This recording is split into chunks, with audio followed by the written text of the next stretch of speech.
I don't know if you guys ever did a crazy leg day, but if you did a super intense leg day, you could barely walk and you're pretty much useless. Like if somebody literally came up to you and said, hey, I'm gonna, I'm just gonna take your wallet now, take your keys and grab your car, you'd be like, oh, take it, right? So that's how hard you would have to go.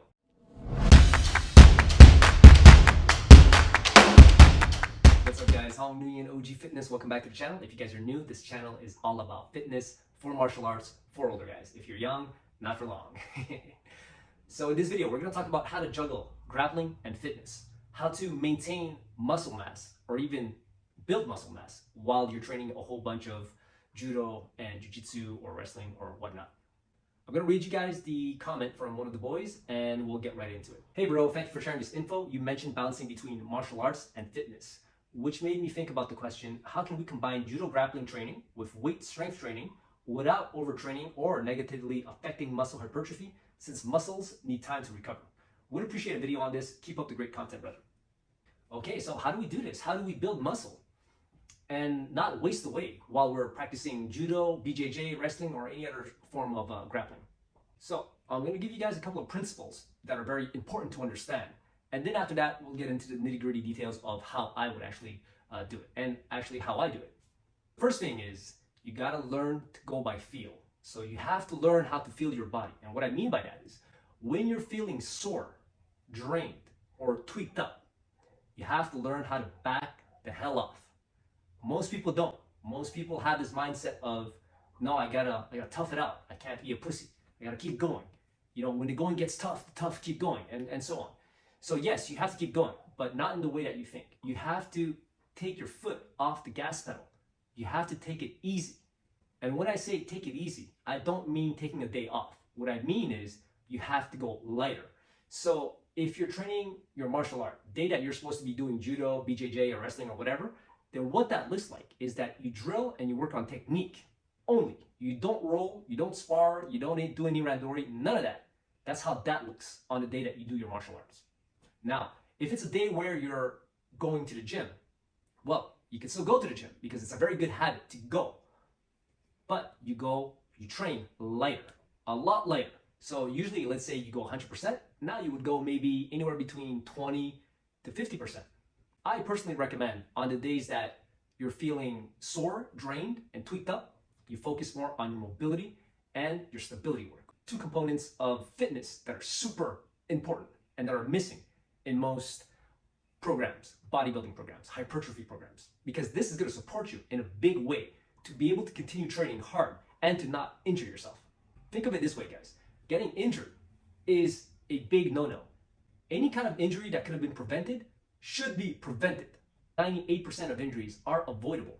The other 2% are injuries that are unavoidable, such as freak accidents, stuff that just happens. It was completely out of your control. Something happened in the weight room. Well, not the weight room, you shouldn't be injuring yourself, but something happened during practice and it was out of your control.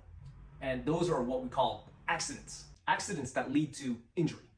The principle, the frame that you have to have when it comes to injury is never get injured if you could have avoided it. You are not allowed to get injured, because when you get injured, that sets you back so far that it just doesn't make sense. You have to avoid it like the plague, because once you get injured, not only are you out, but now you have to wait for it to heal, and then you have to rehab it, and rehabbing only brings it back to normal, and then now you got to strengthen it for your sport before you can even go back properly. So that's a lot of time, man. That could take anywhere between, who knows, 6 months to a year, depending on how catastrophic the injury was. All that to say that mobility and stability work, like, super important. Big muscles without stability, without mobility, yeah, it's a recipe for injury. I guarantee you. All right, 2 approaches when it comes to hypertrophy.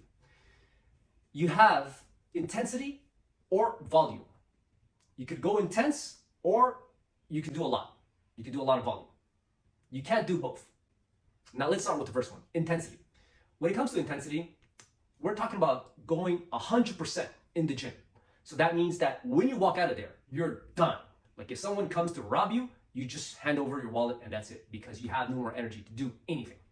I don't know if you guys ever did a crazy leg day, but if you did a super intense leg day, you could barely walk and you're pretty much useless. Like if somebody literally came up to you and said, hey, I'm I'm just gonna take your wallet now, take your keys and grab your car, you'll be like, oh, take it, right? So that's how hard you would have to go. When I say intense, I mean intense. I mean you're going essentially to failure. And some guys are actually crazy and they go to failure a couple of times. If you're gonna go the intensity route for muscle hypertrophy, it's gonna depend on how many times you train your martial art, your grappling per week. If you train 2 sessions a week of grappling, hardcore, like hard sessions of grappling, then I would recommend not more than 2 sessions of resistance training, meaning lifting weights or whatever, at the gym. I know, it doesn't sound like much, but most people under recover, okay? And it actually slows down the hypertrophy process because you keep on picking away at your ability to not only recover, but to adapt, meaning to grow stronger. Most people would do a lot better resting a lot more in between their workouts if they are going intense. Now, if you were to do 3 sessions of grappling a week, I would recommend 1 session of gym, of resistance training a week. 1 hard ass session, doing full body, because you're already doing 3 times a week martial arts. Like judo, BJJ, it's no joke. Those are hard on the body, man. So your system has to recover from that. And then if you, on top of that, add too much weight training, you're never gonna recover. And then you're just accumulating fatigue and eventually something's gonna break. And your body doesn't even have time to adapt and to become stronger. You're actually just continuously digging the hole without ever letting your body get back to baseline and then to adapt to become stronger. So if you're training 3 times a week in judo, BJJ, wrestling, once a week is enough. And just for the record, guys, we're talking about adults here. Like if you're in your 20s, you're a teenager, or you're in your 20s, that's gonna be slightly different, okay? Depending on how fit you are and all that, but generally speaking, when you're super young, you have the ability to recover super fast. Mind you, it doesn't mean that you should do dumb shit, but you can get away with it. So my preferred way of doing things is volume to build my muscle. So when you do volume, you can't go as hard. You go anywhere between 50 to 80% of your max, depending on how you feel that day. That's why I say you have to learn how to feel your body. You have to know everybody's different in their ability to recover. And even every individual will recover differently, week by week, day by day, all depending on what's going on, if you got enough quality sleep, if you're stressed, blah, blah, blah, blah, a whole bunch of things. So you have to learn to go by feel. And on some days, you'll go 50%, on some days you'll go 60, 70, but you never go more than 80. Why? Because you're gonna do it again the next day. And I like training this way because what it does is that it reduces the chances of injury and it also decreases the risk of overtraining. And you're building your work capacity and your fitness slowly and progressively, step by step. So all this is gonna compound in a big way if you're consistent. Not only your fitness, your strength, your endurance, your mobility, your stability, but also your martial arts skills because you're consistent with it. And because by being in good shape and building it up properly, step by step, then you're gonna be so solid that you're not gonna injure yourself. If you don't injure yourself, at least the avoidable injuries, which is like maybe 98%, then you're good. You're gonna get better at your martial art. So when it comes to volume, I recommend training every single day, 7 days a week, but only fluctuating between 50 to 80% of what you could actually do. Every single day, I would train at least 10 to 20 minutes on my fitness. I would pick, let's say, for example, my legs, 2-3 exercises, bang it out for 10, 20 minutes, and that's it. Now, I would do this either on the days that I'm practicing my martial art, I would do it after class, 10, 20 minutes, done. On the days that I don't do my martial art, then yeah, maybe I could extend it to anywhere between 20 to 40 minutes, tops. And even then, I have to go by feel. You gotta mix and match. This is what I do.